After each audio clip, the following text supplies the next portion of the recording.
South Korea's exports last month extended their gains for a 17th straight month and in fact rose to a new record high.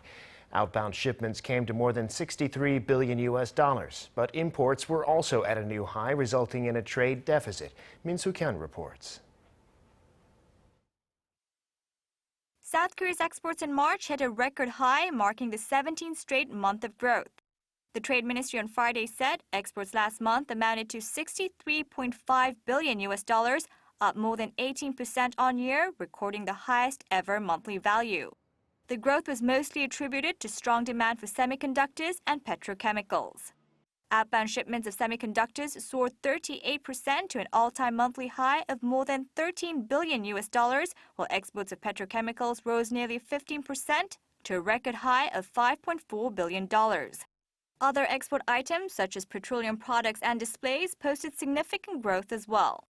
Shipments to the country's key trading partners also increased last month. Exports to China and the U.S. rose nearly 17% and 20% respectively, while notably shipments to ASEAN countries surged over 44%, all three areas recording their biggest ever monthly values. But in the wake of the Russian-Ukraine crisis, shipments to Russia plunged by about 40%, while there were hardly any exports to Ukraine. Meanwhile, soaring energy prices pushed up imports to hit a monthly record high of $63.6 billion, up almost 28% on year. The spike in imports resulted in an overall trade deficit of $140 million, a swift turnaround from the $831 million trade surplus posted the previous month.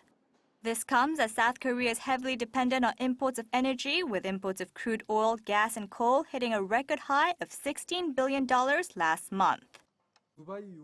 With Dubai crude oil hitting a 7-year high of 110 US dollars per barrel, prices of natural gas and coal were more than 3 times higher than usual.